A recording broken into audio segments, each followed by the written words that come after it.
Welcome to the Six Again podcast, your new destination for all things NRL. Here to bring you everything from team news to best bets are your hosts Adam Hoy and Jared Newton. Let's kick off.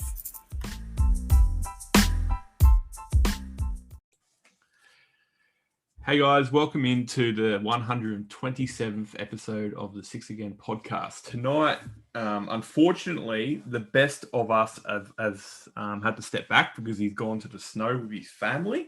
So you still have to deal with me leading it, but one of our best ever guest hosts is actually on tonight as well, in Nick Wally Wallace. How you been, mate? Good, mate. Yourself? Thanks for having me on. Yeah, it's been good. I wouldn't have agreed to come on, actually. I thought Adam was still hungover from the last party. Yeah, no, that's how we sneak it up on people. They prefer Adam hosting. But it is going to be a good episode tonight. Even if Adam was here, we would have probably asked Wal to come on just because of what's been happening the last couple of days. But because Wal messaged me this afternoon about it, and he just goes, "I'm teeing up for the night. I'm ready to let rip." So I've had to go, mate. We're gonna have to take it back in a bit of a programming part of it, but we'll get there eventually. Yeah, the worst thing I did was listen to the journalists on NRL 360 before I came on here because now my blood's boiling. All right, guys. Despite everything that happened over the weekend with Origin announcements, the Dragons hiding under beds and closets, there was actually footy. So moving forward, some of the injuries that actually came out of this weekend, Bailey Simonson, month with a toe injury, Elliot Whitehead, head gash and shoulder injury, should be only out a week. Daniel Saifiti, rib cartilage, 3 to 4 weeks. That'll be interesting how Newcastle can handle that. Jerome Luai, big loss for New South Wales, medial ligament, 3 to 4 weeks. Matt Moylan, calf injury. Does that surprise you at all? Honestly, I turned that game on, and then I saw Matt Moylan sitting on the sideline, and I'm like, let me guess, he's done his calf in the warm-up. Yep, and you know it. Tohu Harris, shoulder injury for a week. Elise Katoa, shoulder injury another week. So that's a couple big losses for Warriors, that entire second row. And Chad Townsend done his shoulder as well. So that's a pretty big deal for them. As far as there's been a massive new signing today, actually. James Fisher-Harris has re-signed for 4 years for over $1 million in that period for the Penrith Panthers. Do you think that's a good re-signing? $1 million not $1 million per year. They haven't actually released a figure, but we're assuming it's high, 700, 800. It'd have to be like 800. Do you reckon that's a good signing for Penrith? It's a massive sign. I didn't actually realise how young he is still. I think I was watching the Penrith Para game last week, and they said Coruscant's the oldest person at 28, and that just astounds me. So that's massive. 4 years. He's probably the form prop in the world at the moment, and he's definitely not cop. I've still got the Dragons on the mind. And what do they say? They reckon the forwards mature in their late 20s. So they reckon scary what might come. Peak period for a forward is actually 27, 28. And also another front rower. We didn't actually get to cover this last time. Matt Lodge has signed with the Warriors. Do you think that's good for Broncos and bad for Warriors, or good for Warriors? Where do you see that? I think it's good for all parties, to be honest. I don't understand what's going on in the Broncos at the moment. Like, one week they're saying people are safe, next week they're going, then they're safe, then they're signing for another club. Like, I think it's just best for all parties that it's just over and done with now. He's probably playing career best footy at the moment. He was carrying that forward pack, him and Haas. So I think it's a massive signing for the Warriors, especially him pairing up with Fanua Blake's pretty scary, I think. Yeah. For me, I just think that he is playing his career best football, but probably getting out of that unknown environment of Broncos might improve his form even more, which would be massive for the Warriors. There's so much negative energy around him at the Broncos from the moment he started there. All the old boys who all have the loudest voice in the world criticising signing him, and then the fans started going after him, saying he's overpaid, which it's the club's fault for signing him on that ridiculous deal. So I think he'll finish the year pretty strongly for the Warriors, and if they can stay relatively fit, they might make a late push because their pack's pretty dangerous when they're full strength. Yeah, no, they've got the team. Do you think Chad Townsend's going to help as far as their direction? Because the halves have always been the issue with Harris Tavita and Nicarime being reasonably inexperienced. You're going to bring Townsend, who's going to have a lot more direction. Yeah, I thought it was a pretty good signing. Considering he injured his shoulder in the second minute of the game on Friday, he controlled it pretty well. Like, everyone keeps focusing on the missed field goal late in the game, but like that was the most controlled they were the entire game. They didn't panic and start making stupid errors like through that middle period of the game. I thought it was reasonably strong considering the circumstances and that he just walked back into the team. Yeah, I think him pairing up with either Nicarima or pardon me, Chanel is probably a good pairing, because like you got to also think that they lost Nicarima before that game too, so he was chucked in with Sean O'Sullivan, who, with all due respect, has played a lot of reserve grade, not much first grade. So I think it's smart. I actually want to do a bit of a shout out to probably one of the best recruitment officers in the competition, in Nathan Brown. So since he came back from England, he's signed, and I'm probably going to get a few wrong, Jaden Brayley, Mitchell Pearce, David Clemmer, Caleb Ponga, Aiden Guerra, Tim Glasby, and then now he's at the Warriors. And that's not all the Don't forget Kurt Mann. Or was that after he left? No. It was during. Buddy. So we got a group chat going with Nick, Adam, and myself. And every time Wald wants to rile me up, he references it to Kurt Mann every single time. And you know what? I'm not even going to be ashamed to admit it. I rile up every time because he shits me to tears every single time. You'll be happy to know, actually. I just noticed it. I got a 2018 NRL finalists poster on my wall in front of me, and Kurt Mann's part of that squad. Shut up. And then here he's, Chad Townsend, Ben Murdoch, Masua, Adam Fanua, Blake, Sean Johnson. Like, he must have a really good pitch. Reece Walsh, he must have a really good pitch. It's the butter chicken that he feeds him.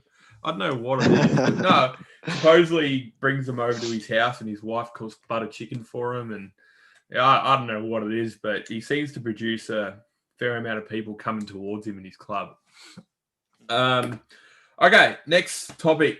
This would have been massive news over the last 2 days, the most talked about thing. But the Origin teams actually got announced yesterday. So due to the injuries of Nathan Cleary and Jerome Luai, Mitchell Moses gets his debut, and Jack Whiten pushes into 6 off the bench, with Coruscant coming on to number 14 jersey, being the 18th man for the last 2 games. As discussed, Daniel Safidi got injured, but that just brings Payne Haas, probably one of the form props of the competition, onto the starting front row, and Dale Finucane onto the bench. Queensland are dreaming into that kind of depth right there. For Queensland, this is where it comes. So obviously we're going to have a bit of me and Adam are going to have a bit of a Origin previews, but what we're going to do is let the floor go to Walt, just because he's not going to get that platform as much as me and Adam, and see what he thinks, because I'm actually impressed by this backline. I think it's the best. Do you want my comment on the Queensland team or the New South Wales team? Queensland team. I don't care what your comment on the New South Wales team is.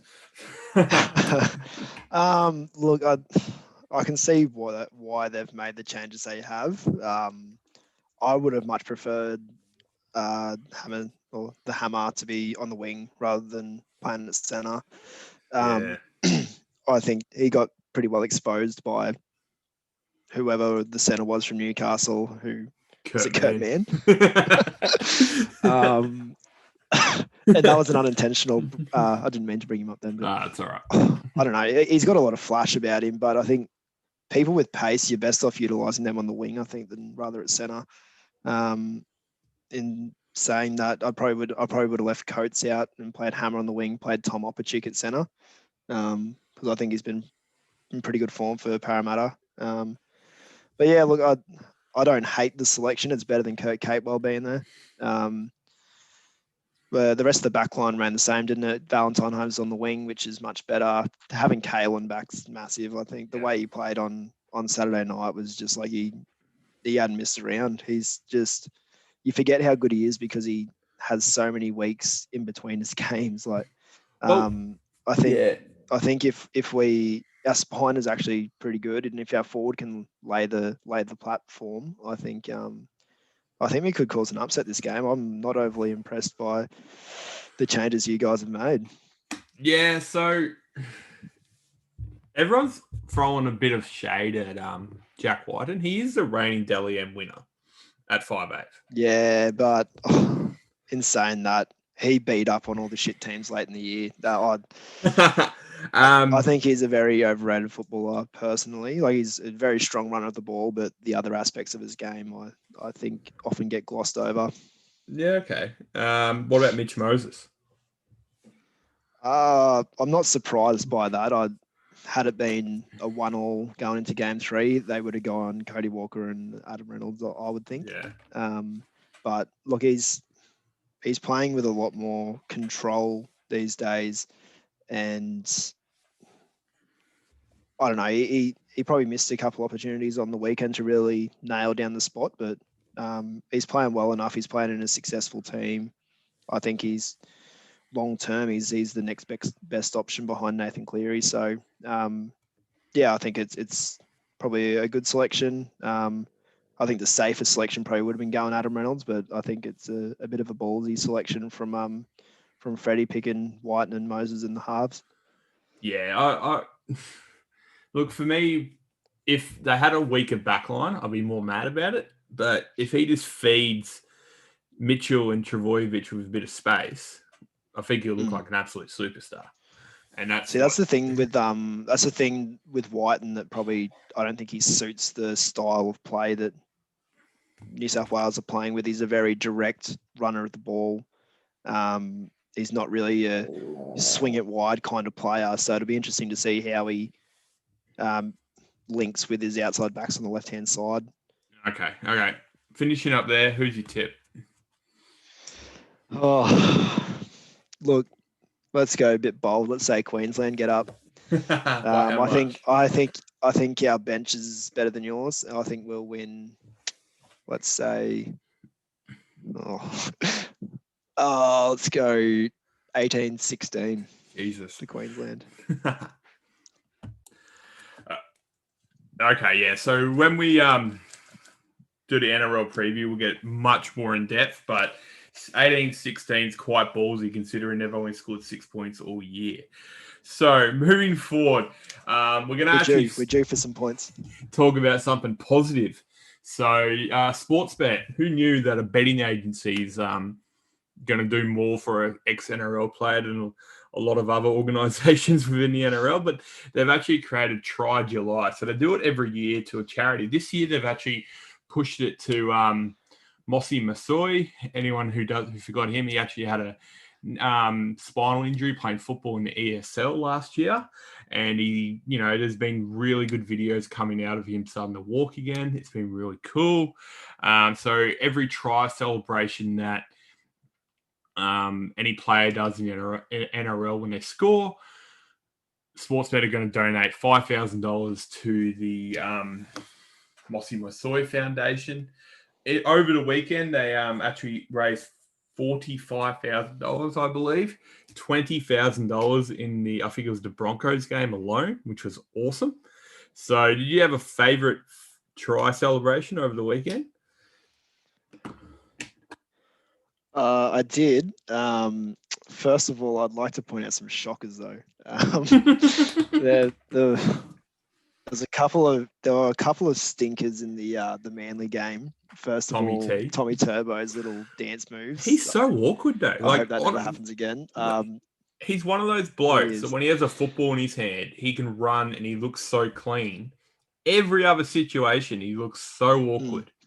He's good on him. He's found his niche. I'm glad he found his niche where he's going to get paid for the rest of his life. But yeah. Yeah, another one of the shockers I'd like to give a shout out was Ruben Garrix. So I am a cricketer, and the form on this one was a stinker. But if he bowled the ball as he bowled the football, he would not be appealing for a wicket. He'd be fetching it. So Oh, well. yeah, that Well. was a shocker. And also another one I wanted to point out was Adam Reynolds. His Adam Reynolds won on a bombed try. He put a celebration in, so I had to give that a shout out. Did they pay him for that? Couple of them. I don't know. Surely we'll have to look it up. But yeah, so my two favourites on a personal note, the Cody Ramsey fishing one was good. Just because it was the levelling try for us that got us the win in the end. But personal favourite was the Campbell Graham in-betweeners dance. Yeah. Big fan of that. Yeah. No. So that takes the cake for me. What about you? Well, my favourite was the my favourite was the Cody Ramsey one, just because he looks so confident with the fishing rod. He was all over it. If you follow the bloke on Instagram, that's all that's on there. Every day there's something about. Oh, fishing. I guarantee you, he's doing that Saturday night. Yeah, that's why he wasn't at the party. Got to get up early in the morning to go fishing, boys. Yeah, I did like Connor Watson doing 2 in one game. That was pretty cool. And the fact that he scored one, he did it, and then he scored the second one, tried to do it, and Brodie Jones attacked him before he could do it, and he still tried. And that's the issue with it, isn't it? Because they go to start doing it, then people start mauling them. So well, see, what I'm hoping is, because it's a try July, it's not one weekend, that some of the coaches are going to go, okay, training session, try celebrations. We're going to actually try and do it. I hope Manly do it because they're going to have plenty of opportunity in 2 weeks' time. I hope anyone who plays the Bulldogs gets a crack at it, just because so much money for Mossy Masoi. Bulldogs, if they let tries in, that's a positive thing for once. Okay.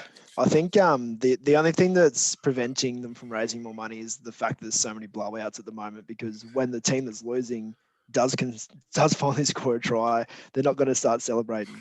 So that's probably the one thing. Okay. All right, guys. We're ready to go here. So what's going to happen is I'm going to give a brief outline of what happened and what the fallout is, and then Wolves going to just take over from there, okay? So Saturday night, was it a night after the Dragons won a game? Obviously, there was a planned effort to go to a party at Paul Vaughan's house. 13 of them were there. And they were so dumb. I shouldn't judge, but they were dumb to get noise complaints. Police came. There were certain players hiding under a bed. There were certain players hiding in the closet. There were certain players trying to run away with their car with a number plate and their license and their wallet sitting in the car. And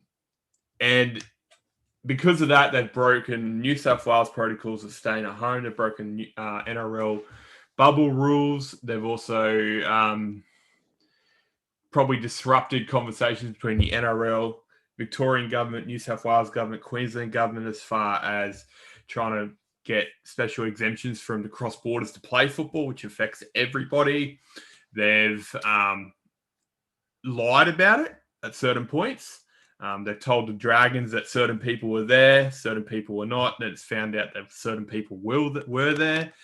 And 12 of them being fined. The NRL has handed down 1 match bans to everyone, but Paul Vaughan, who owned the house. There's been a varied amount of fines, but between the 12 of them, there's $305,000 thrown at them, $50,000 given to Paul Vaughan and Corey Norman. Paul Vaughan was given an 8-match ban, but on top of that, Dragons have actually ripped his contract up as of 1:00 this afternoon. So, yeah, what do you reckon about all that?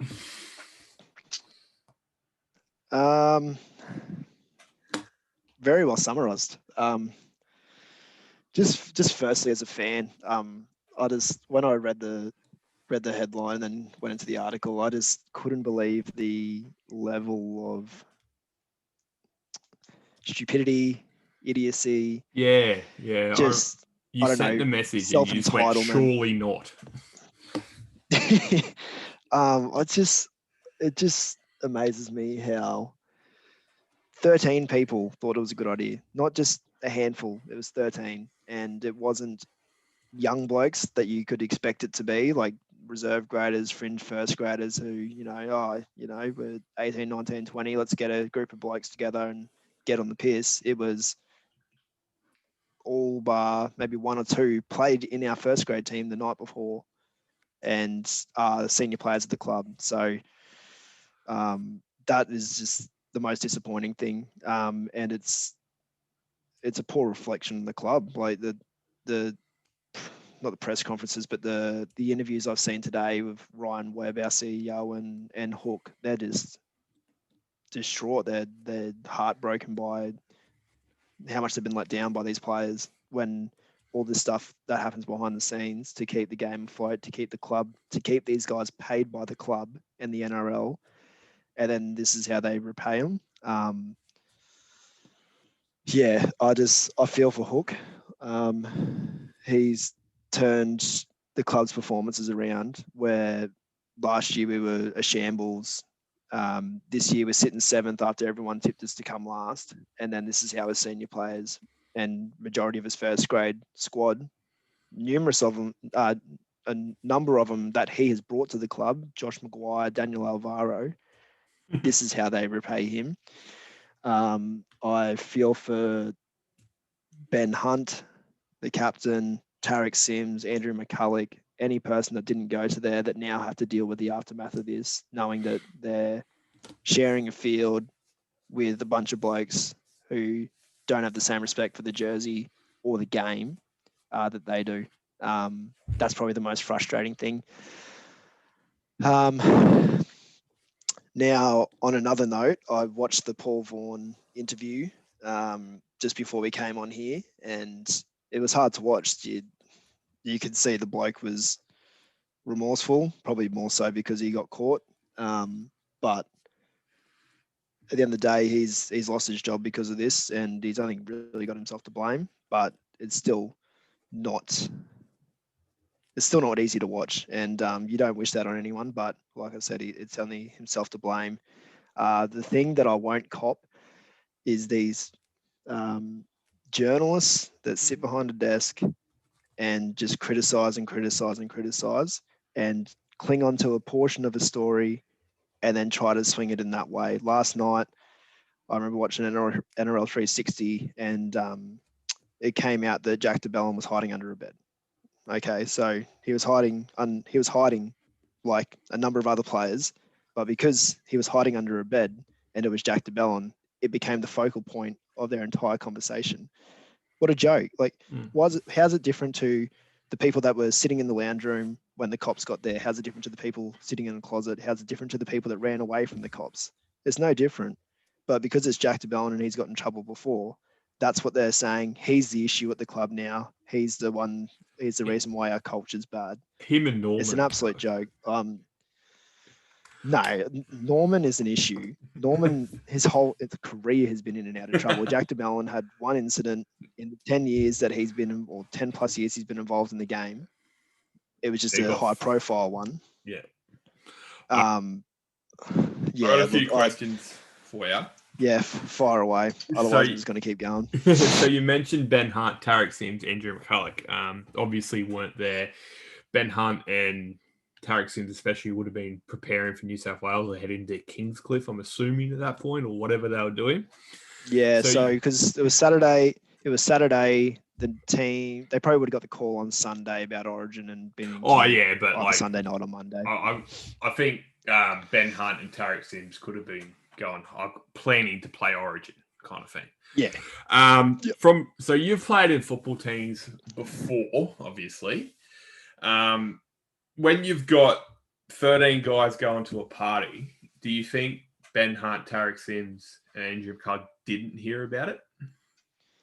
It's a very good question, isn't it? Because like, it's gone from we played C grade, so it was a lot more party focused and drinking focused. If a few of the boys went out, they sent a group message to the group chat going, "Hey, anyone keen?" This is obviously a planned event for Ubers to go there or however they got there. Do you think that these boys didn't know about it, or do you think they knew about it and kept their mouth shut? Well, from what I heard on the show before, they reckon there's a club WhatsApp group with all the players in it, and this message was not sent on there. So, okay, whether they tried having it in quiet without them knowing, whether it was discussed in person prior and then go on here, I don't know. I couldn't see that everyone that was invited went. I couldn't see that there wouldn't be one or two people being like, this isn't a great idea. So I'm thinking that people outside it, not saying Ben Hunt or Tarek Sims, it might have been Cody Ramsey or a couple of other younger blokes, my mate Billy Burns, they might have been like, maybe this isn't a great idea, or nah, I'm not going to come. I'm not risking it. So do you I'd think find that's it a very problem? hard. That they're What's not that people kept their mouths closed? Yeah, they're not ringing up Hook and going, hey, something's going on at Shell Harbour right now. Maybe you should get on top of this. I don't know. Because the thing is, if nothing came of this story, then they're going to be branded as a snitch amongst the playing group. I don't know. There's a lot of behind the scenes shit that comes into play. Yeah, I know if I was in that situation, I'm not going to go rat the rest of my team out that I've got to share the field with for the rest of. I get that. I get that. No, I just want to know like what you believe the culture is at St. George currently, just because. Like I said, you've got, and you know what? It doesn't just go to the players as well. Like, you've got performance managers there that the players get along with. It's so much support staff that the boys would know that I'm guessing they might be in a few of the group chats as well because, they're just around the game as the players are. So, yeah. Do you think this is an overall reflection of where the Dragons are at as a culture? Because supposedly the head of football, what's his name? I can't remember his name, and Anthony Griffin told him after the game on the Friday night specifically not to do this, and everyone would have heard that. And now this group chat's gone around to come to this party, and I just know from obviously way lower level that something like that happens, everyone hears about it. So absolutely. Is that a reflection of the culture at St. George currently? See, the thing, you can look at it from one or two ways. Like you can look at it as poor culture because they're not doing as the club wished and they're breaking all these rules, which it is. That's terrible. But you can also look at it as there's great culture at the club because all the boys are close mates. They want to have beers with each other, and I think it's a sign of a very close playing group. And I think we are. I think we are a close playing group, but I think they've got that entitlement that nothing's going to happen to us. What are they going to do? They're going to fine us if this happens. I don't think they truly understood the ramifications that would come of this. But yeah, I don't know. I think our culture, or this has sort of been brewing for a while, I think. You look at a lot of the players at our club, they are, I wouldn't say loose blokes, but like there's a few larrikins amongst the group, which can be good for club culture, but when the ringleader's coming from one of your senior players, I think that's the big issue. It's probably more of a sign of some of the senior players at the club rather than the club culture as a whole. That's fair enough. Like, and just so everyone knows, I don't know too much about their culture. I'm not having a go. I'm just curious to what Wolf says. Okay, where do you guys go from here? Because sorry, I should preface that by saying that so ironically, COVID's actually helped you guys out moving forward as far as everyone, but obviously Paul Vaughan got suspended for 1 week due to the COVID bubble. For players to play the next game against Manly, who are outside the bubble, they'd actually have to isolate for 2 weeks. So it wouldn't work for them to ban 12 players in one go. So what they've done is spread the suspensions over a 3-week period. So 4 players lost every single week.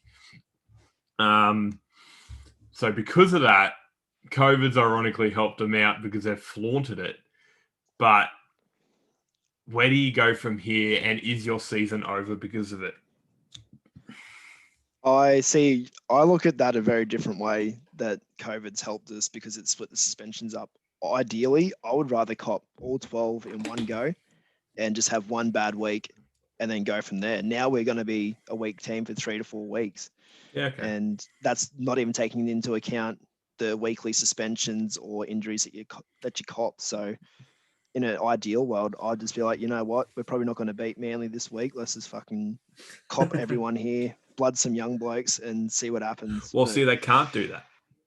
No, that's right. So, yeah. I don't know what to expect. Our performances haven't been great as of late, but we were fighting until the last minute in the last couple of games, which is something you couldn't have said about us last year. So I don't know. I think it's going to be hard for the players that have breached the bubble to look the other players in the eye. I can't see it being a very welcome reception once they get back to training and have to deal with the likes of Ben Hunt, who I tell you what, he's grown as a leader this year. Like you saw him, he's carrying us. Yet. No, but like, imagine him coming back from Origin camp, backing up 2 days later. Like that's what he would do for the club. Meanwhile, these other guys are out doing whatever they want without giving a shit. Well, see, it won't be a choice for him, eh? Like, because you guys are playing on Friday night. Because you can't not do it. No, that's right. And that's going to be after him playing. That's going to be after him playing close to 80 minutes at hooker in Origin. Yeah. So good luck, Ben. Well, look, AJ Bruce is not going to spend too much time at hooker, so. Yeah, look, I reckon maybe the first week or two we might come out with a bit of a point to prove, but I reckon as the season goes on we'll fade away because we already had a tough run towards the end of the year. So I think we won't make the 8 this year. Okay. So 2 more. If the boys were in front of you right now as a fan, what would you say? I'm putting him on the spot because he didn't know this shit was coming either. Which boys? The 12. If it's some of the bigger ones, I probably wouldn't say anything to him. But, Paul Vaughan, nah. Matt Duffy, yeah. You take on Duffy. Look, I don't know what else needs to be said. Like, I'm lost for words. Like, I don't know what I would say to him. I'd almost give him the line that you hear from your parents. I'm not mad. I'm just like, I don't know. I'd probably say something along the lines of, we pay our hard-earned to watch you blokes. We have more passion for this jersey than you fucking do. That'd probably be it. It'd be something along those lines. Probably not as eloquently put. But yeah, I don't know. It'd be after you. To be honest, actually, let's yeah, exactly. Let's be completely honest. I'd go up and ask for a photo if I was allowed to. Okay. So obviously, the boys weren't listening to what Hook put down. What does he do from here to pull that out of the fire? Or do you reckon the boys are going to be like, well, fuck, we've done this already, we're going to toe the line more? Or does he put in the hard line on them? Or do you reckon he just kind of goes, well, you know what you did wrong? As you said, I'm more disappointed than I am angry. We're going to try and get back to the finals and try and put this behind us. Or do you reckon he just rips into them? It's a bit of a line in the sand moment for us as a club, I think. If he is leaning on them returning, I don't think that's a good thing. I'd be absolutely belting them at training. Yeah. First couple of days back, just absolutely flog them. That's literally what we got a week and a half before our game. Up until probably Tuesday, Wednesday next week, I would just be absolutely flogging them. They wouldn't be getting any days off. They'd be, I don't know. I think Hook has to punish them, and the rest of the squad needs to see that. I don't think he should be like, oh, you know, boys, you got your punishments. Let's just all be mates again and play footy. Yeah. I think there's got to be, because I know if this was to happen to us playing in our C grade comp and a bunch of blokes got in trouble doing something fucking stupid off the field or on the field, let's say a heap of them got in a blue and got suspended for a few weeks and we were on the cusp of making the finals. Imagine them rocking up to training and then our coach being like, oh, you know what? It's okay, boys. You'll be back in a few weeks and then we'll go from there. I'd want to see them getting flogged, to be honest. See, like a couple of years ago, we had a carton of beer, a 6-pack if we got sin bin, a carton of beer if we got sent off. That's right. Pretty sure Billy owed about 4 cartons of beer by the end of the season. You would have had a couple yourself, I think, mate. No way. So from my perspective, I think it's the right thing for what they did with getting rid of Paul Vaughan. But what I reckon he needs to do is, because clearly they don't understand what the wider population is going through with this COVID, because these boys, they had that 4-month period last year where they couldn't play. They were stuck in the bubble, which would have drove them mad because they couldn't leave or anything like that. But, you know, these guys are getting passes to jump state lines where no one else is allowed to. They're getting, you know, they're still able to be professional athletes where they only lost 6% of their salary, which will be made up in the next couple of years, whereas people lost their jobs and stuff like this. So from my perspective, I would have been pushing Paul Vaughan to do, I don't know, some community work, to go out in the community and like work a day as a labourer, bricklayer or some shit, just to, I don't know. And this sounds probably really weak, but from the population's perspective, send him out there and try and make him realise how good he has got it and what he has done to ruin it, kind of thing. I don't know. He's got to be. It's not just going to be losing his contract and sign at $50,000 because, you know, he's New South Wales player 2 years ago. He's quality player when he's got his head right. He'll get picked up by another franchise in the NRL or ESL or French rugby or somewhere. He'll get another contract, but I just hope all this is taught not only him but the rest of the players that they've got it so good right now compared to the rest of the world. Like, and that's what annoys me. To see what could potentially happen to them if they breached. Like, I know last year when Tavita Pangai Jr. breached, there was talk of the contract getting ripped up, and it didn't happen. They didn't come down on him like that. But you know, it's happened now, and I guess we've set a precedence for a lot of other clubs. Like, if someone is to blatantly breach things like this, this is what's waiting for them. So say if next week Mitchell Pearce does the same thing, hosts a part of your Newcastle boys at thing, and he's obviously clearly not learned from Paul Vaughan at all. What do you think's the next step the NRL stopping this? Like, what could be a bigger punishment than losing your contract? Because if someone does it next week in the same degree, like 12 players or whatever, and, you know, one of them sacked, multiple fines and stuff like that, if that's not taught this time, what's the next step for the NRL? I guess you could always go towards points being stripped, which I don't know. I don't think the NRL would do that, but that's probably the next step. Like, what more can you do other than having a player's contract ripped up and over $300,000 worth of fines?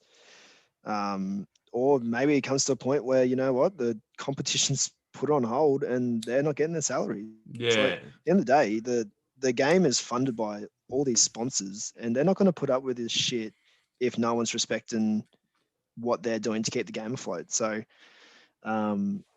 look, I hope it doesn't happen for the sake of the game. I hope this is a learning point for everyone. But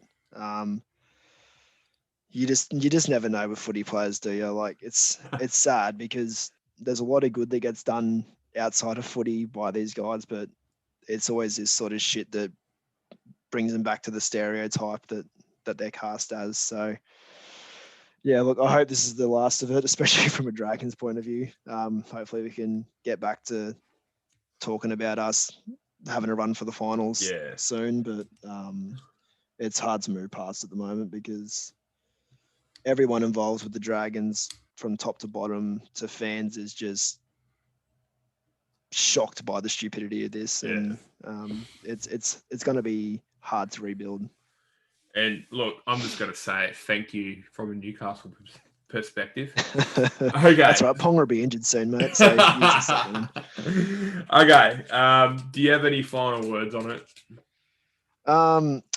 Not probably on the COVID saga, but here's a tip for you. So now that we've offloaded Paul Vaughan, we will sign Tavita Pangai Jr. Yeah, no, I've seen that. Yeah, that's not the worst. Where do you put him though? Because you've got some pretty solid back rowers. I'd play him a prop. I think he's better in the middle, to be honest. Yeah, righto. He gets more involved on an edge. Yeah. He can on an edge. He can sort of drift in and out. But I think he's what we need. We've got some solid players. We don't have anyone that has that X factor that can offload. Like I think him running next to Jack DeBellin would be fucking massive. Yeah, and he has improved this year. I don't overly like him, but his stats this year, like 92% of tackle efficiency, would do really good for your middle. His offloads in the middle, Jack DeBellin, can offload as well. It's just going to be another point of attack for you.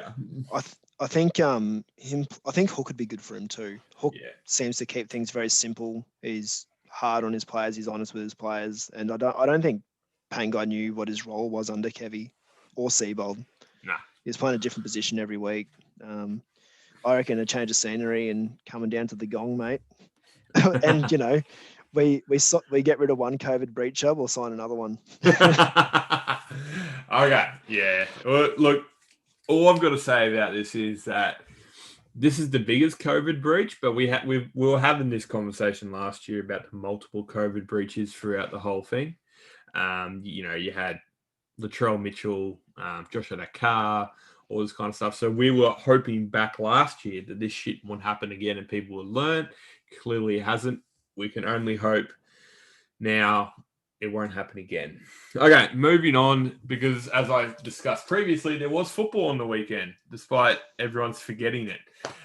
It's currently Tuesday, which unfortunately due to multiple issues between me, or mainly me, couldn't do it on the Sunday or Monday night. So here we are, going back to last Thursday, talking about how Melbourne smacked the poor Sydney Roosters 46 points to 0. So in this game was billed as a very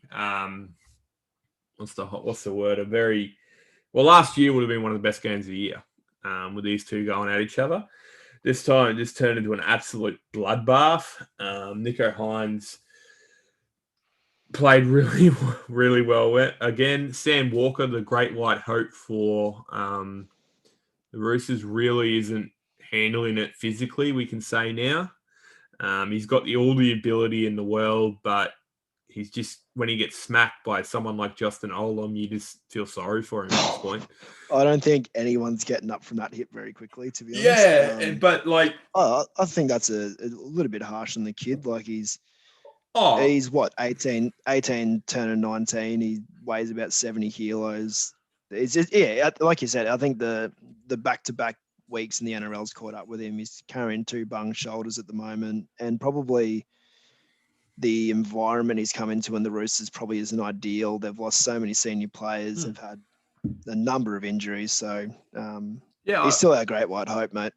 No, I don't feel like I feel like I wasn't meaning as having a go at him, just because he, as you said, he's thrown in the middle, lost Friend, lost Keary. If he had Keary and Friend either side of him, with Cordner protected him, we'd be having this completely different conversation right now. And now he's just gone in there. He's got the expectation of the standard Roosters has set for the last 3 years or 5 years or however long it's been. And as I said, I have concerns when Luke Keary walks onto the field, and that bloke has 10 kilos on Sam Walker. So he has so much ability, but maybe we take a step back on him. I think a lot of the issue is how quick the media is to hype these young kids these days. I hate it. Like there's no room to ease into first grade anymore. The moment you have one good game as a young bloke, oh, he's a superstar. It's the most thrown around word in the NRL. And like Oh, you come on, look at mate. I've him seen you coming. use that goat emoticon on Facebook a fair amount recently. Tell you what, my comments after the game compared to the next day were very different. I was waiting to get that in there too, because I've seen goat for about 5 different players.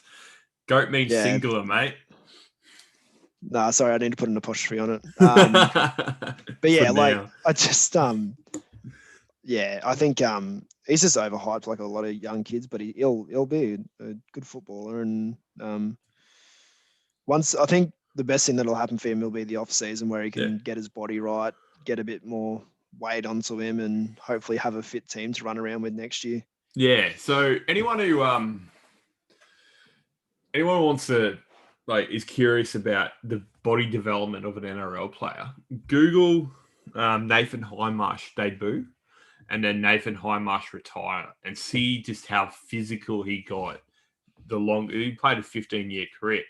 Sam Walker in about 6-7 years will have about 15 kilos on him, but he'll still be able to move the same way because they developed their body with the agility and stuff like that. With as you see, it's a really big problem in the current NRL that I don't believe gets talked about enough. Young players coming to the NRL aren't physically ready for the demands week in, week out, and that's why their body breaks down. Tom Trbojevic is a massively big example for this, that his hamstrings, the way he run, how explosive he is, consistently doing that, copying the punishment he does in every tackle, he wasn't ready for it. Now he's 23, 24. He's going to come out of that, and this is the form he can be in if he gets some games under his belt. You've mentioned Ponga a few times. He's only 23. The way he plays is very demanding on the body, changing directions, jumping and leaping, landing on the ground. The amount of hits that boy takes. Yes, he's getting injured, but his body's not ready for the physical demands of the NRL. Like, you look at blokes like Jared Hargraves, their body is just perfectly built for the NRL field, and he barely doesn't get injured. He gets suspended all the time, but he doesn't get injured because he's developed that, and it's just hardened. James Tedesco, Paul Gallen once said that he's the hardest player to tackle in the NRL because his body's a rock. How many times did he get injured between the ages of 18 and 24? You forget about that, don't you? You forget about how injury prone he was to start his career. Yeah.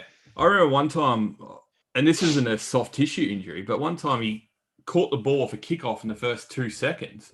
And it was I think it was like a Kyle Felt or Pat Richards kickoff. And he collided knees. His whole kneecap shattered. And he was out for another 6 months after. And he's just coming back off an injury. He just, as Wolf said, Superstar and GOAT is thrown out a fair amount recently. GOAT's only thrown around at Dragons players. People got to calm down. Okay. Yeah. So do you think Melbourne are going to be the standard setters over Penrith moving forward? I can't see anyone beating Melbourne this year. Unless Penrith get back fully fit, I don't think anyone can beat them. They amaze me. Start of the year, I remember being on here with Adam and I was questioning their depth because they got caught out again. I know it's early in the year, but they got caught out by Parramatta and Penrith in back-to-back weeks where players that hadn't been playing as many minutes in first grade were getting their opportunity, and they were the ones missing tackles late in the games that were costing them. But it amazes me how they can just have people just stepping into a role and then they just don't miss a beat. And I've got to say, the first 20 minutes, Roosters were up for this. Yeah. They started really well. It wasn't until Nico Hines scored and then the floodgates opened just before half time. But no, it was a cheeky play. So Tedesco put a grubber in. It went over the dead ball line. And then Cameron Munster kicked it off the 20 for restart. And Josh Adokar. And Tedesco's like, fuck. What do I do here? But even after that, they still sort of hung around for a bit, and then I think they conceded 4 tries in the last 15 minutes before half time, and it's just I do feel for the Roosters. Like I never would have said this back in the day because I never used to like them, but they've gone through a lot of adversity the last couple of years with injuries, and they're just a couple of steps off the pace this year, I think. Yeah. Okay. This one's for you, mate. Dragons 19-18 over the 18 Warriors. Corey Norman had a horrendous game, but in true Corey Norman fashion, he pulled his finger out and scored a field goal in the 88th minute. This game just sums up Corey Norman's career, rocks and diamonds. Like some of his defensive reads were horrible. He wasn't great in general play. He couldn't kick a conversion to save his life, but two massive plays he came up with. He threw the cutout ball that put Williami away for Cody Ramsey to score in the last play of the game, and then he kicked the field goal in extra time. I've got to say, like, this was the biggest roller coaster of emotions for me. This game, first half hour, we completely dominated the game. But like, we didn't have much to show for it. We had Ben Hunt score the first try, and then knock on out of our half, Wade Egan scores. We knock on in our half again. Katoa scores. We're down 12-6 at halftime, and I just couldn't believe it. Oh, actually, I could believe it because it sums us up. But and then we played 30 good minutes and 40 minutes is just absolute shit. And I was almost messaging Buff, like, because he always messages me after the Warriors beat us, which was 5 times in a row. Buff is a player we used to play with, Palmy, Kiwi boy. Pretty solid player. Yeah. And a very confident Kiwi, I might add. Anyway, after about 65 minutes, I was ready to concede to him. Like, I'm not giving him the upper hand, sending me the message, I'll just concede.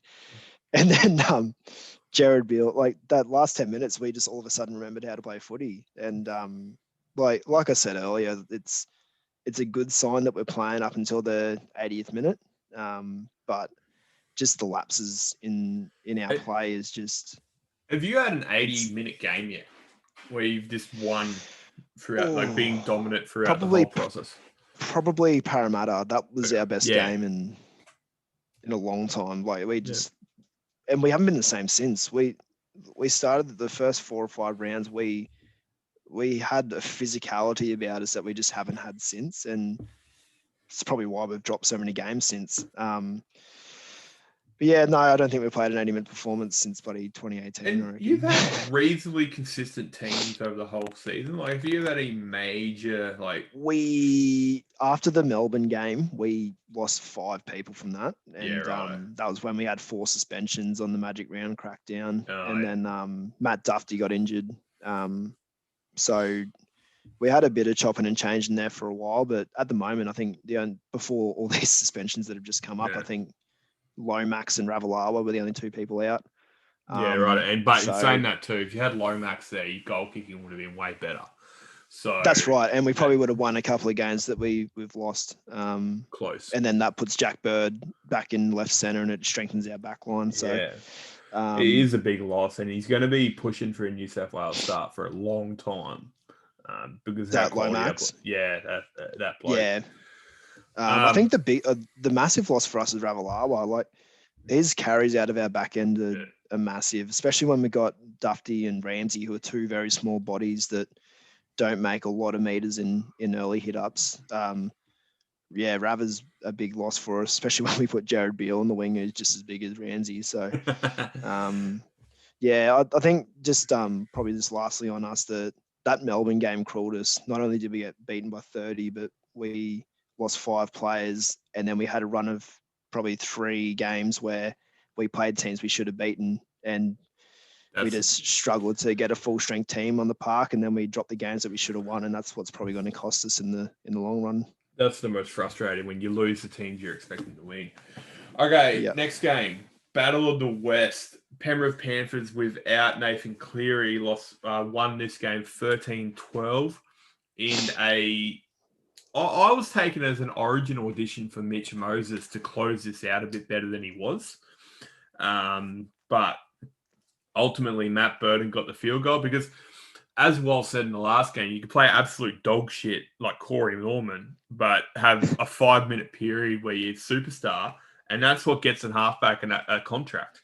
If you can ice those games, and Mitch Moses couldn't for Penrith, despite the fact they lost their best player, came up against a team that was highly fancied to beat them. I did actually tip Para, with how everything's going, and Penrith just pulled it out again. Good on them. I was pleasantly surprised and annoyed about this one. I don't know if I'd say surprised. I thought Penrith would be in it for the entire game. I thought Parramatta would just have too much for them. Yeah. But yeah, their attack's just lacking something at the moment, Para. Which they're is scoring a lot of tries off kicks. They're such an attack-orientated team. Yeah, I think they're a bit let down by like Wanga Blake at centre. I just don't think is ridiculous. The right. Like he can't pass, which especially now that they've moved him to the left, like it's just denying Sivo so many opportunities. Yeah. Like Opachic's been pretty solid, but they're just lacking something at the moment. Well, and I would say Lackings is sitting in the backseat of their car waiting for a run, and I reckon that's Blake Ferguson. Like, he's got the strong carries. Out of him and Wanga Blake, I would have dropped Fergo. Yeah. I would have dropped Blake straight away, just because. Yeah. And I think that finishing ability of having Sivo and Fergo on your wings is so much stronger than what they've got now, and it's just And also the 20 carries he takes out of the back half, he takes the carries that no one else wants to. To tell you what, Sivo, he doesn't take many hit ups for a big bloke, and he doesn't make much of an impact. Whereas the Fergo, that was the thing Fergo's made his living on. So, but I've got to say that their right edge defense has been a lot better since Fergo's not been there and Wanga Blake's moved to the left. And that was always an issue for him, but. You came up against a pretty weak Penrith team. I would have. Oh no, they still had. Oh, sorry, a weakened and Kickout. A weakened. Yeah, their left edge was still intact. A weakened Penrith team, and I think that they were so ripe for the picking then that Parramatta had a decent chance. Yeah, it's a sort of game that, like, if they couldn't beat them without Cleary, they're not going to beat them. I don't think. The only thing I can say about Para and have hope for them is the fact that usually they've peaked by this time in the year and then they start fading away. This year they haven't peaked yet. So if I was a Para fan, I'd be hoping that they're still keeping something up their sleeve. It's going to actually come off a lot on what Mitch Moses reacts to Origin with. Because and that's if they have a win, he'll come back buzzing. If they have a loss in Origin, then So can I just say something before we move on? Remember my message during this game? I was singing Gutho's praises, and then got instant karma after that. He pulled off the player of the game when he single-handedly held up Kikau over the try line. And then I sent a message to the group chat saying, "Suck shit, Jared. This is why he's the GOAT." And then his next involvement, he throws a forward pass on their own 20-meter line, and then I quietened down very quickly. Okay, next game. We're not going to spend too much time here. If Adam was here, we'd spend about 45 minutes. No, I don't. I'm making a joke at him. Manly 66, Bulldogs 0. For a very weak team on paper when they're at their strongest, Bulldogs losing 4 to 5 players. I can't remember how many there were to COVID regulations. We're back on that. Yeah, 5, I think. 5. Yeah, you just saw it as shit. Ruben Garrett equaled the Manly point scoring in one game record with 30 because he's a goal kicker. Tom Trbojevic just destroyed him. I just don't know. Like, this is just crap. 66-0. Jason Saab. It's not a good look for the game, is it? Well, when you got Cherry Evans and all he has to do is skip to the right and do the Harbour Bridge pass just in front of Jason Saab, and he's got all the space in the world. He's one of the fastest dude in the NRL. What's to go? Like, it's just ridiculous. It's yeah. It's making our decision to let him go look pretty bad. But the thing is, at the start of the year, it was looking like a wise call. He didn't start all that well. But yeah, he's just ridiculously quick. Like his acceleration's just unbelievable. I never saw it at the Dragons, but he probably didn't get as many opportunities. But I thought Cherry Evans had an absolute blinder. Everyone's talking about Turbo because he scored a hat trick and had a hand in a couple others, but the 3 tries he scored were off breaks that were set up by Cherry Evans. Yeah, no, this Manly team, like, we were talking about Melbourne and Penrith coming through. Them and South Sydney are probably the only ones who can challenge them right now. And just remember, my only question mark on Manly is the fact that you look at the teams they've beaten. They've beaten one top 8 team, and that was Parramatta, who were terrible that day.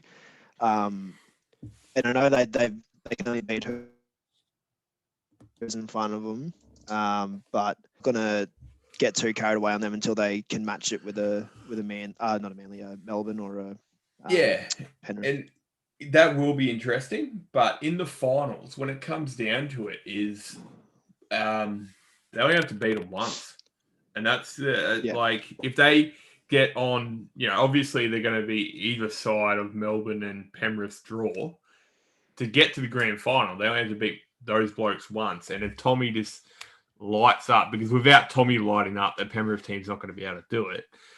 But that's going to be definitely interesting. Next game, another flogging, 44-6, Gold Coast over Canberra. It's just, I'm really disappointed by Canberra in this because, like, despite how much they're struggling, they've still got really good players in their squad who are just not confident currently.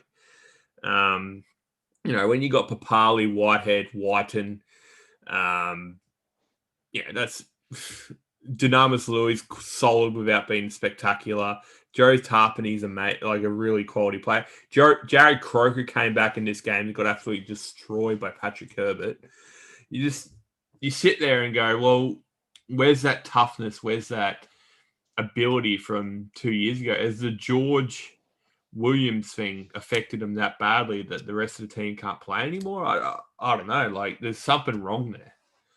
And with the ability they have, they shouldn't be playing like this. No, I tell you what, I wouldn't have picked it at the start of the year. I'm not a big fan of Canberra, but I had to say I had them up in the top 4 or 5 teams at the start of the year.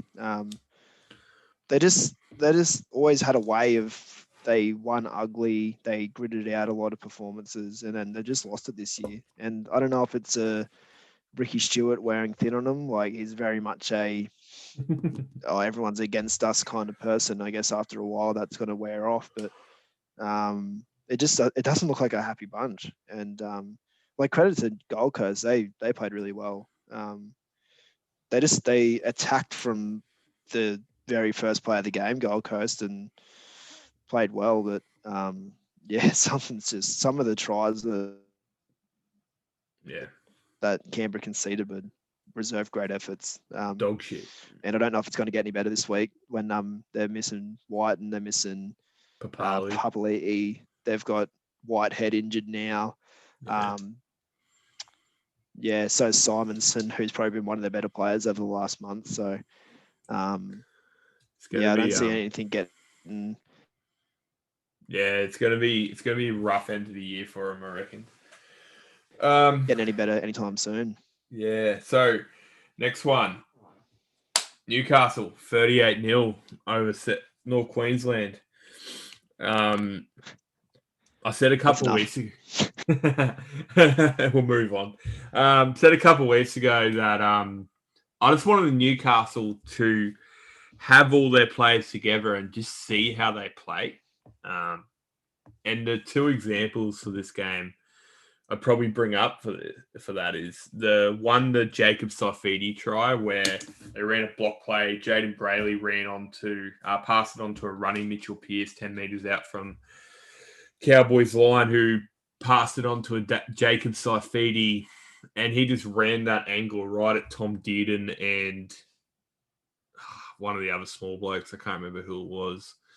And he just barged through him. But the play itself, actually, I haven't seen that from Newcastle all years, that players are timing their running correctly. It's been really solid. And the other part is the second Dominic Young try where Kalen Ponga was actually able to kick the ball across to him, which that, ability and to see something like that has also not been there for Newcastle all year, which obviously Ponga does bring that, but I just want to see him not just do it against a really low on confidence Cowboys team without a head coach, to do it for 5 weeks consistently and see how that goes. It just, it's just you gotta keep him on the park. That's the key, isn't it? Yeah. And I think Mitchell Pearce is your most important player. Like he's got to be one of the best halves of the last decade, I reckon. Like club wise, take Origin and everything out of it. He's really good at getting his forwards involved, especially close to the try line.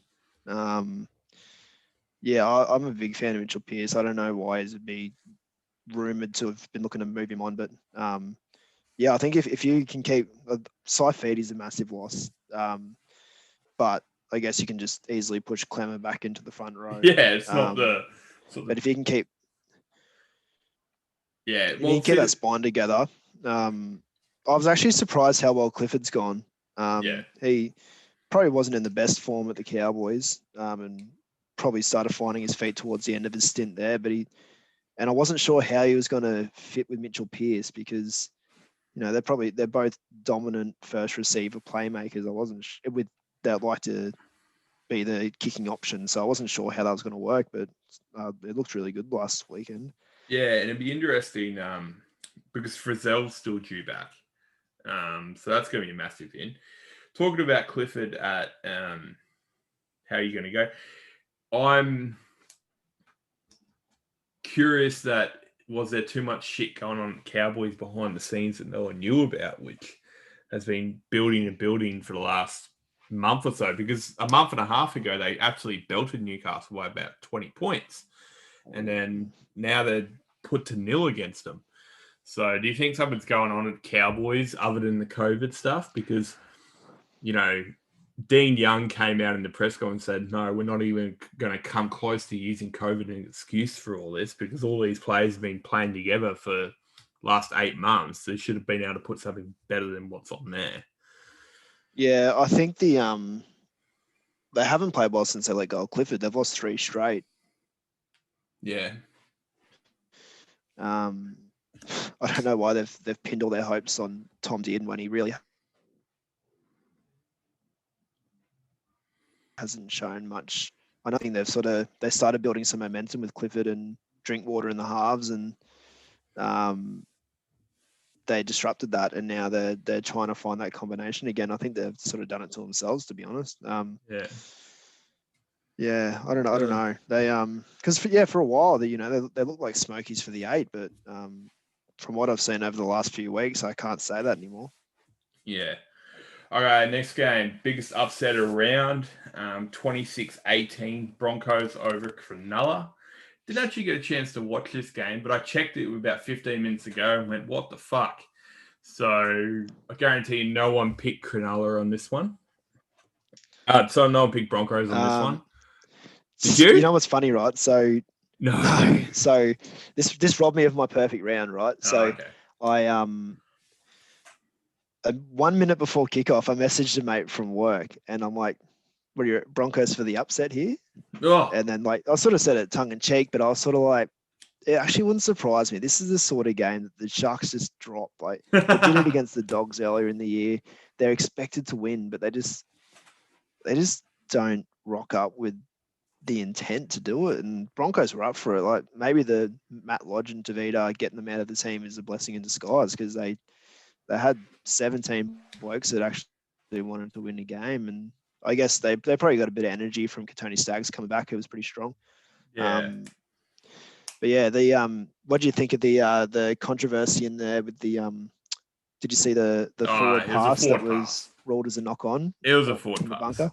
It was a forward pass, yeah. But what's your decision? Do you think it was that he lost control of it, then parried it forward, or was it a controlled pass? There's control. I reckon it was a controlled pass, and he passed it forward. I reckon the touch was clean. I think the ref was like, "Oh no, we've stuffed up here. Please find a reason to give this a no try." Yeah, no, 100%. They've made a boo boo. Can't rule on forward passes with the bunker, and that's how they swung it. I just want to say Ronaldo Mulatalo, after what he's gone through the last couple of weeks, he had an absolute blinder.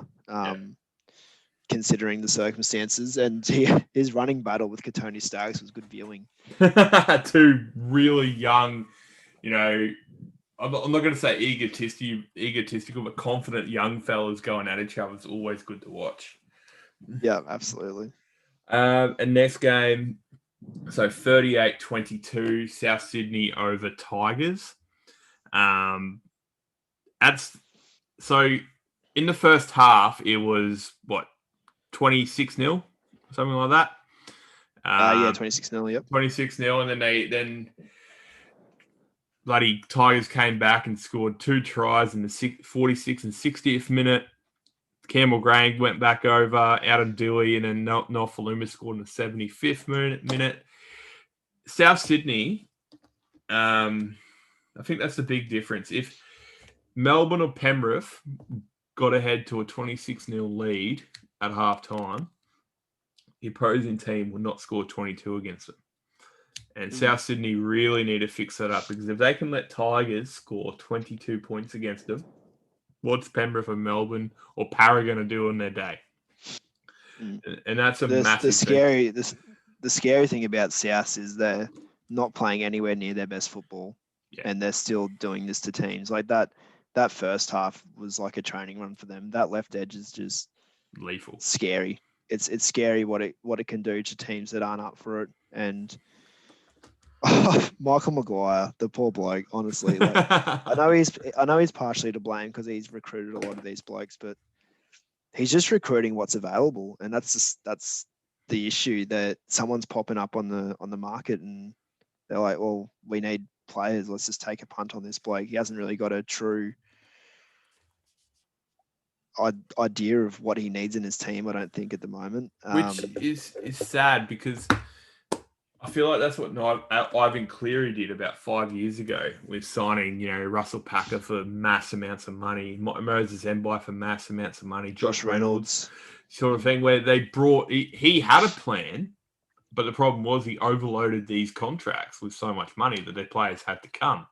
Whereas Michael Maguire, he's buying James Roberts, he's pushing for, look, reality of it is, as soon as someone comes on the market, they're linked to the Tigers. So we don't know exactly who he's going for, but and what's the go? They keep signing outside backs. That's not their issue. They need to get some hard-nosed middles, but the issue is with them. No, they're not an attractive team to go to at the moment. So no one that has a lot of clubs after them is going to go there, and that's why they're stuck signing people off the scrap heap like James Roberts and Leilua, because no one else wants a bar of them. Yeah, but that's the thing. Like, under the right, with James Roberts' ability, you would sign him.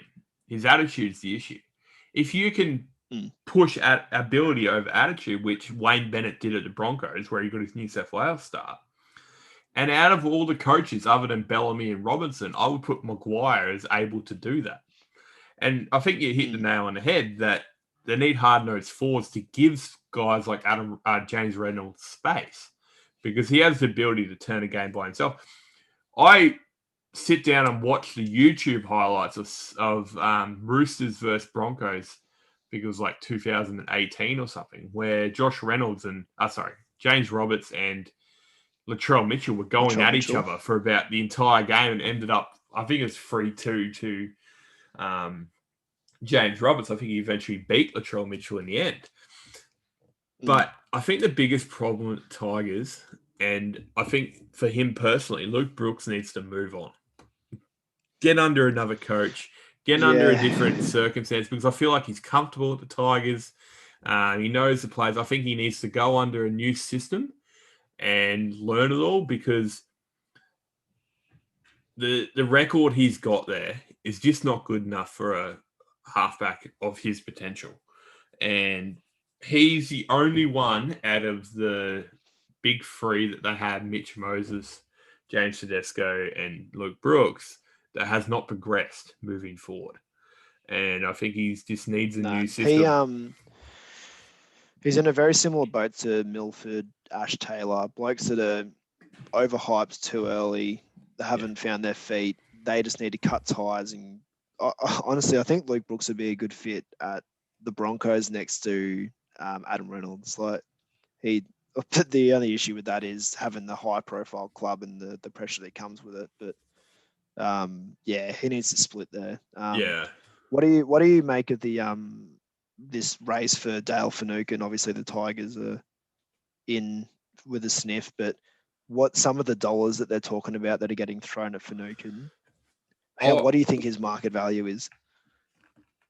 650, 700.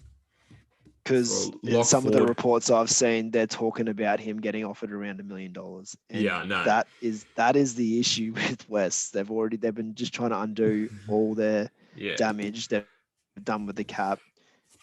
See, there's no doubt that he's the sort of player that they need. But Dale Finucane's kind of like, I always go back to it, Ben Kennedy in 2000 when he came to Newcastle from Canberra. Brought this professional attitude. No bullshit at training. Get in, do your job, and get out. That's Dale Finucane all over. But if you're going to give someone $1 million a season, you got to be in that Jason Tomalolo, Joey Cherry Evans kind of thing where you can turn a game. Dale Finucane, yes, he'll hold your middle. He'll make 40, 50 tackles consistently every game, but he won't be able to turn a game in your favour. You won't do that massive run of breaking 5 tackles consistently enough. He'll, make 7-8 meters every tackle and do that another 20 times a game. But not worth that money, unfortunately. I think the what you get when you pay that much for him is what he brings off the field rather than what he's doing for you on the field, and potentially the people that he may then attract to come to the club. But just lastly on Souths. There you go. No, I just don't think Finucane, he will attract, but I don't think Finucane has the ability to change where the Tigers are at. Where I would put in is at someone like the Dragons, like Newcastle, where they're that mid-table, and he can push them to, pushing for top 4 instead of being pushing for bottom 4 or the top 8. That's where I would prefer him, not someone, as Tigers are struggling hardcore, and without the Broncos and Bulldogs there, that'd be the worst team in the competition. He's not going to pull them out of that. He doesn't have the ability to do it. No. Just one thing on South. I feel like everyone's sleeping on him a bit. Like they had those 2 out of 3 games where they got 50 put on them by the top 2 teams, but I don't know. There's something about them that still scares you. They've got points in them, and in this form of the game where it's a bit quicker, points are gold. And I know you got to be able to defend, but you can't tell me that a Wayne Bennett team come end of the year won't be able to defend. Yeah, they scare me. They did this last year as well. They sort of just won the games they had to last year. They had a few bad patches, but then they put 60 on the Roosters in the last round of the year, and then bang, they almost knocked Penrith out in the prelims and are playing Melbourne in the grand final. I'm very wary of them. Yeah, I'm I'm wary on him, but I want him to pull out all the stops just because that backline, I want to see how good they are. With losing Latrell Mitchell in a game and having the depth not to put in Josh Mansour, who's been playing in reserve grade, that is huge. So, good on Penrith. Good on South Sydney. Okay, so that's the last. How'd you go on tipping this week? 7 out of 8. That's not too bad. Bloody Broncos. Bastards. Come on, mate. That's not the worst thing in the world. Damn it, I picked the Warriors. I picked Parrots too. I've actually just on results for the weekend. I got 5. That's actually pretty good for you. But for results on the weekend, after the last game on Sunday, me and my brother were talking like the results couldn't have gone any better for the Dragons this week. Like every team below us lost, and we're now a win clear of 8th. And Monday comes along, and everyone's. I was sitting there relaxing on whatever day it was on the Monday, and on the Sunday afternoon, and I just get this message from Wild, you are kidding, or this is bullshit. I can't remember what it was. I was like, oh, fuck. Okay, so we're in a unique position this week. We're going to quickly go through the games for this weekend, and Wild's going to substitute for Adam as the tipping. So Wild's got the pressure here on him this week because I'm only 2 points behind Adam or something. So if he blows this with the 4, Adam's going to be after him. So as we said, we only got 4 games. The first game on Thursday night. Wow, it is on Thursday night. I thought it'd be on Friday night. There you go. Manly versus Canberra. So Ruben Garrick will fill in at fullback for Tommy T, and Moses Sully on the wing. Guess where Canberra's going to be kicking all game. Dylan Walker has been promoted to the starting side but halfback, with Cade Caster's new face on the bench.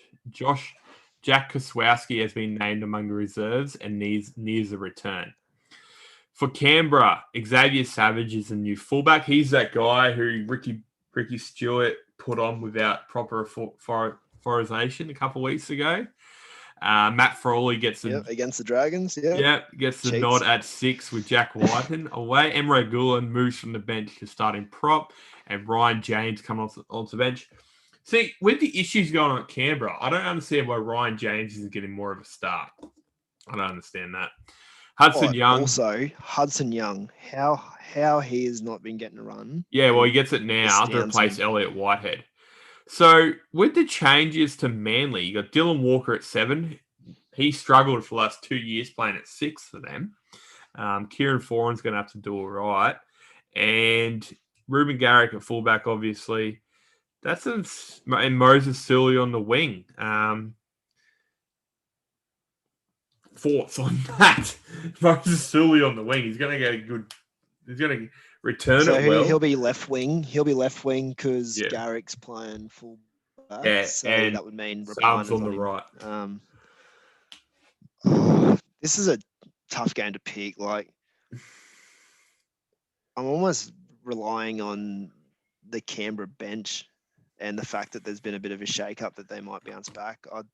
I really don't rate that Manly side. That's trash, honestly. No offense. Like, I know they're only missing 2 players and they're probably one of the form teams of the comp, but I don't know whether it's going to score their points. Probably purely through Canberra's bad defense. Are you going through Canberra? I think Cherry Evans and his loss.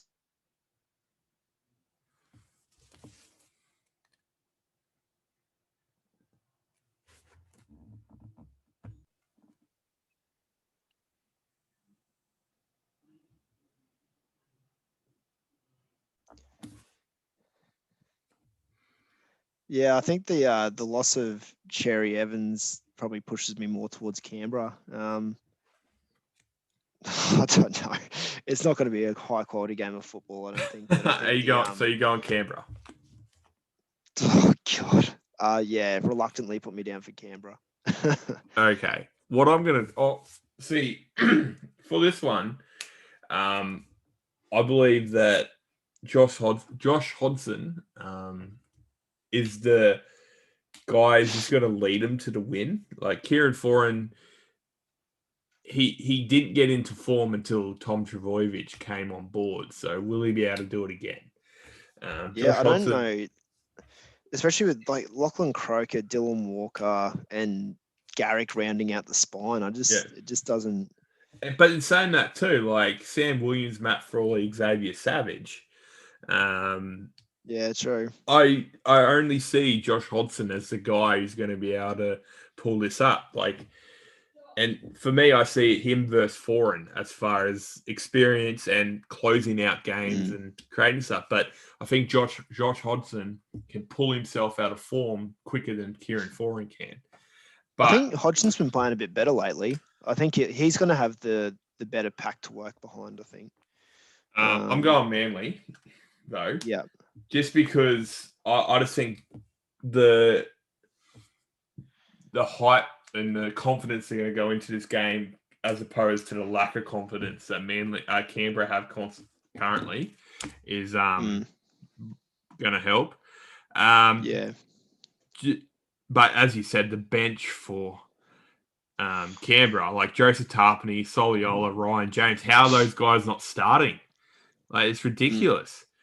Okay. Do you think, just lastly, do you think that's how Manly will line up? Or do you think there's a possibility that Cade Cust moves into the halves, Dylan Walker to fullback, and Garrick to the wing, and Sully back to the bench? I wouldn't be surprised. They've also got Goswowski, Tavita Funa, George Tafua, and they've got some pretty quality guys in their reserves. So I hope for Adam's sake that Gajewski gets a game. Yeah, he loves I know him. he's his favourite player. Okay, next game. Rabbitohs versus Cowboys. Blake Taff has been named at fullback for Latrell Mitchell. Braden Burns comes in the centres for Dane Gagai. Hame Sally moves into lock to cover for Cam Murray. And Tom Burgess starts at props.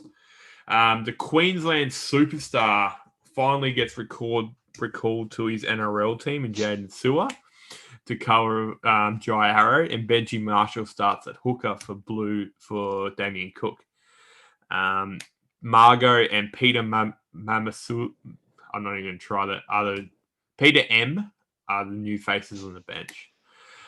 Jackson Paulo has been named on the reserves as well, so look out for that. For Cowboys, a guy who, with attack struggling for Cowboys, I'm surprised he hasn't had more of a run this year. Dejan Arce comes in at fullback, while Connolly Lemilu makes a welcome return to fill a hole left by Fidel by the Hammers Origin call-up. Cohen Hess started prop with Lachlan Burr on the bench. Jesus Christ. Tom Gilbert joins the bench with Francis Molo on Origin duty. Oh, my God. Kyle Felt comes back because he was not picked for Origin. Thank Jesus God. Christ. This Cowboys team, man, they're not flash. I've got South in this one by at least 20. Like, you put Cody Walker and Adam Reynolds with Benji Marshall at 9 up against Dearden, Drinkwater, and Reece Robson, who are not in form at all. It's just, oh, man. Just look at the outside back matchup as well. You got Johnson, God. Burns, Campbell Graham, and Tane Milne, who's been playing really well since he's come in. Yeah, I don't see this one ending well for the Cowboys. Yeah, for the reserves for South Sydney, you've got Josh Mansour, Jackson Paulo, and Tautar Moga. So any of them could come in and still be better than the North Queensland's thing. Todd Payton is still in isolation, so he wouldn't have worked with them all week. With how disjointed they look last week, I don't understand, as you said, why they got rid of Clifford early, because when things were looking good, for like they started the year so poorly, and then they clicked into gear, and then they just disrupted everything that was working well for them. So they've And really only got themselves to blame. it's an awesome comparison in their second row because you've got Keon Kolomatangi and Jaden Silva versus Shane Wright and Mitchell Dunn. So you've got two workhorses who go out there and make a million tackles versus Kolomatangi and Silva is going to belt the shit out of you and just run those really hard lines and a flary and do the offloads and stuff and that's the issue right now with the Cowboys. They've just got no X factor other than Tamalolo. And last week, and I actually had this argument with Adam a couple of weeks ago with it, is Jason Tamalolo got brought off after 15 minutes against Newcastle when they're up 12-0. Adam was criticising the amount of game time he got. I was going, look, Todd Payton's got a plan, yada, yada, yada. But then I watched this game. You do not bring your lock off, your captain and your best player off after 15 minutes if you're down 12-0. I couldn't believe it. So it's funny you bring that up because I'd listened to the Jamie Soward's podcast and he was talking about him and Shane Flanagan were talking about the Tamalolo situation. And he said some coaches just abide by time and when the time's up, that's it. But he's like, how can you tell me that you take your best player off after 15 minutes? His stats after 15 minutes, he'd had one hit up and he made 14 tackles. He literally just spent the entire time defending. How are you getting your bang for your buck if you're literally not using him for what he's best for? He had been playing increased minutes, but I don't understand, especially I can understand with maybe your starting props who aren't as influential, you keep them to time restrictions. But with someone like Tamalolo, you just let him ride until he needs a break, and then you take him off. My argument is that you give him 30 minutes, take him 10 minutes off before the half. That means you've got 10 minutes rest. Half time's 15 minutes. That's 25 minutes. Bring him back on in the 50th minute. So he's got a 35-minute rest. That's all that bloke needs in a game, and he's only missing the game for 20 minutes. So, that's my argument. He plays for 60, and he's influential for that time, but he gets a exaggerated rest because you add halftime into it. And mate, I wouldn't even bring off bloody George Rose if he was playing right now in the 15th minute. 15th minute is just not okay. You're better off putting him on the bench and bringing him on as a front row in the 20th. I don't get it. I think the coaches get a bit carried away with the minute restrictions and trying to get impact for that period of time. They're like, if we play him in 3 15-minute stints, we're going to get more impact. Well, no, you're not. Not if he's spending the first 15 minutes of the game defending, because then you get no impact at all. You're wasting all his energy and then taking him off, and then by the time he gets back out there, they'll probably be fucking defending again. So what do you think? What do you think the Cowboys' game plan is here? Do you reckon run Tamalolo at Benji Marshall defending in the middle, or? That's the only thing. The only way they're going to win this, because their backline's not going to be able to win it, is through the middle. And Benji Marshall defensively. Well, they got the three big boppers to start with. They got Cohen Hess, Jordan McLean, Tamalolo. I'd just be directing all the traffic at Benji. Because let's be honest, he's not a great defensive player. So try and open him up through the middle. That's what I'd be trying to do. And then let Drinkwater play off the back of that. But off the top of that, on that as well, they've got Granville and Robson, two runners at 9. So they're another focus they have to be, as you said, run at Benji, but find their front and let the hookers go, and have Dijon Arce. Robson's got some wheels. And then have Dijon Arce just run behind that all day, just to hopefully run through their middle. But I feel like you've got Hame Sally, Mark Nichols, and Tom Burgess. They're going to be standing in front of Benji and go, come at me, bro, all game. Yeah. Okay. So I'm assuming you're taking South there. Yeah, we both got South on that one. Next game, Bulldogs versus Roosters. So this will be quite interesting because they're both low on confidence. for this. So because they both got floggings last week. So despite Trent Barrett wanting to destroy his team and get angry and yada, yada, yada, 5 of his players are still in isolation. So he had to go with the team he's got from last week. But Dylan Napa's back.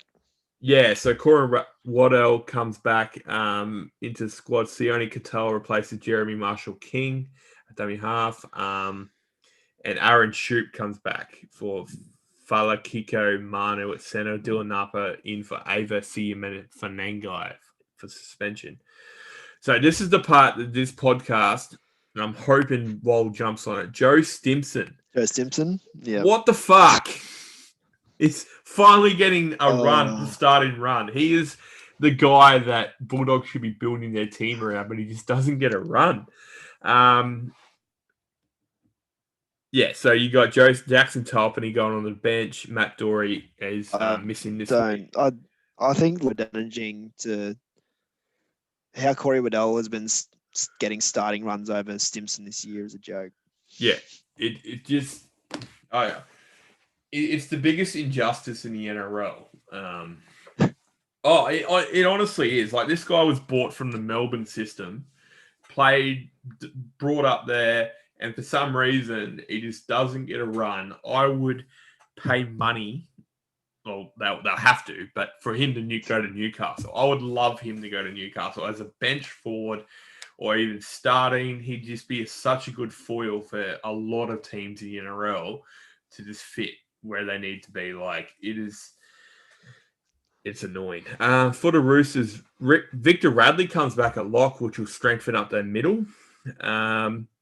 Isaac Liu moves from 13 to second row to take over for Angus Crichton. Billy Smith. So this guy was touted as the original Joseph Sawali, just a bit older.